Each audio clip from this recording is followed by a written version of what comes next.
नमस्कार।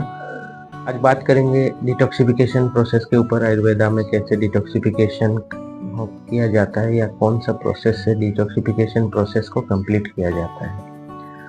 तो सबसे पहले आयुर्वेदा में दो तरह का ट्रीटमेंट प्रिंसिपल होता है, एक शोधन चिकित्सा, एक शमन चिकित्सा। तो जो डिटॉक्सिफिकेशन प्रोसेस होता है वो शोधन चिकित्सा में आता है। शोधन करके फिर शमन चिकित्सा औषधि के माध्यम से हम रोग को ट्रीट करते हैं। तो जैसे कि शोधन चिकित्सा होता है, हमको पता है आयुर्वेदा में एक पंचकर्मा है। पंचकर्मा में से कोई भी कर्म के माध्यम से हम बॉडी को डिटॉक्सिफिकेशन कर सकते हैं। वो 5 कर्म क्या क्या होता है? बमन, विरेचन, बस्ती, नश्य, रक्तमक्षण।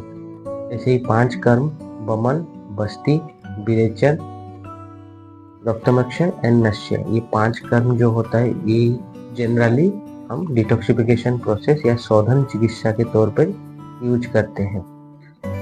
तो जनरली ये सारा जो ट्रीटमेंट होता है ये हॉस्पिटल बेस्ड ट्रीटमेंट होता है। आपको हॉस्पिटलाइज्ड होके कोई भी आयुर्वेदा हॉस्पिटल में हॉस्पिटलाइज्ड या आईपीडी फैसिलिटी के साथ करना और डॉक्टर के कंसल्टेशन के अनुसार ही करना जरूरी होता है।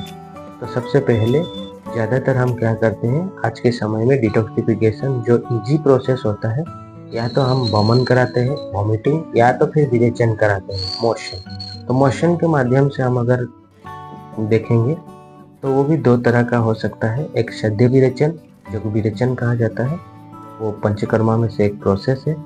या तो विरेचन होता है सद्य विरेचन, और एक जो क्लासिकल विरेचन जो हॉस्पिटल में किया जाता है वो क्लासिकल विरेचन होता है। तो क्लासिकल विरेचन के माध्यम से आप अपना बॉडी को डिटॉक्स कर सकते हैं। सबसे पहले आपको उसका जो प्री ऑपरेटिव प्रोसीजर होता है वो स्नेहपान होता है। स्नेहपान आपको डॉक्टर के परामर्श लेके आपके बॉडी के हिसाब से, आपका शरीर के हिसाब से कितना दिन तक स्नेहपान आप करेंगे, कितना समय तक स्नेहपान आपका होगा, वो आपका रोग के ऊपर डिपेंड करेगा, आपका शरीर के ऊपर। जैसे कि 30 ml लेना है पहले स्नेहपान, फिर 90 ml या 120 ml, वो सारा चीज़ आपका जो कंसर्न डॉक्टर है उनके ऊपर डिपेंड रहेगा।